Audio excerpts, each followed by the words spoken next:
Bersama kita bangkit.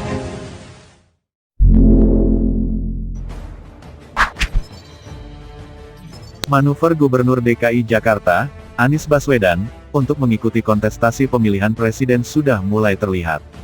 Pengamat politik Henry Satrio menilai, salah satu manuver yang sudah dilancarkan Anies adalah memamerkan hasil capaian kerjanya selama memimpin ibu kota. Diketahui, Anies yang memiliki akun Instagram @anisbaswedan, dan Facebook dengan nama serupa, sering mengunggah informasi soal program-program serta proyek yang sudah berhasil dibangun di Jakarta. Di antaranya soal proyek stadion berstandar internasional, Jakarta International Stadium di Jakarta Utara, dan Tebet Eco Park, serta JPO Karet di Jakarta Selatan. Itu strategi ampuh sekaligus tantangan kepada capres lain. "Ini karyaku, mana karyamu?" kata Henry saat dihubungi, Selasa tanggal 25 Januari tahun 2022. Menurut Henry, aksi pamer kinerja yang dilakukan Anies adalah strategi yang baik untuk melakukan pencitraan ke masyarakat.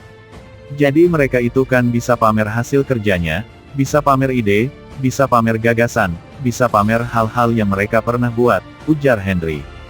Diketahui, Anies kini juga memiliki program baru, Dari Pendopo, yang tayang di kanal YouTube pribadinya.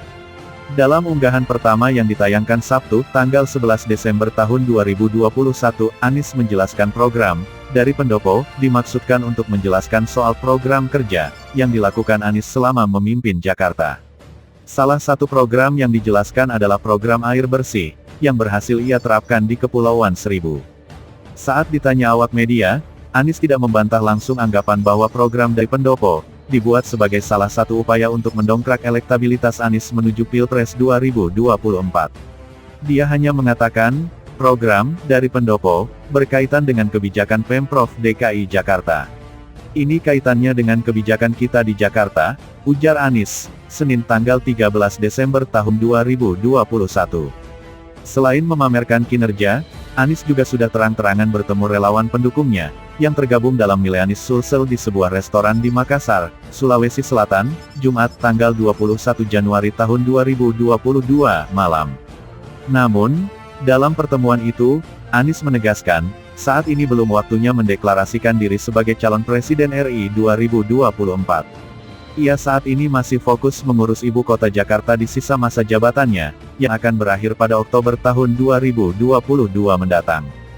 "Begini, saya jawab, kalau belum masuk waktunya, jangan bunyikan suara azan," tutur Anies menganalogikan menjawab pertanyaan soal capres, seperti dilansir Antara. Ia mengatakan, bila mana suara azan lebih awal diperdengarkan dan belum masuk waktunya, maka orang akan mempertanyakan ada apa gerangan.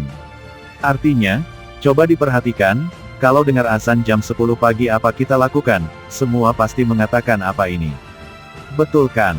Ini belum masuk waktu azan, jadi jangan azan dulu," begitu kira-kira, tuturnya. Mantan Menteri Pendidikan dan Kebudayaan ini mengaku masih melihat perkembangan.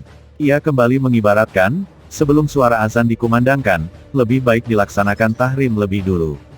Kalau tahrim boleh, orang ambil wudhu, datang ke masjid bahwa nanti akan ada azan. Tapi sebelum masuk, jangan azan dulu, semua muazin tahu prinsip itu, ulas Anies.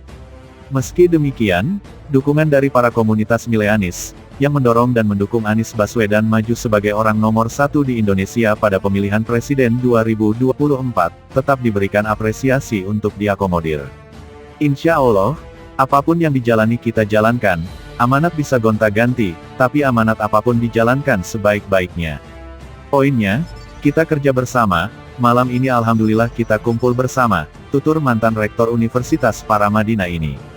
Usai acara tersebut, saat ditanya wartawan terkait capres, Anies kembali menuturkan, saat ini masih berfokus pada tugasnya sebagai Gubernur DKI Jakarta, termasuk menyelesaikan sejumlah program kerjanya. "Saya saat ini masih terus bertugas di Jakarta dan akan terus fokus menyelesaikan semua program yang menjadi rencana kerja untuk dituntaskan di Jakarta," tuturnya. Karen.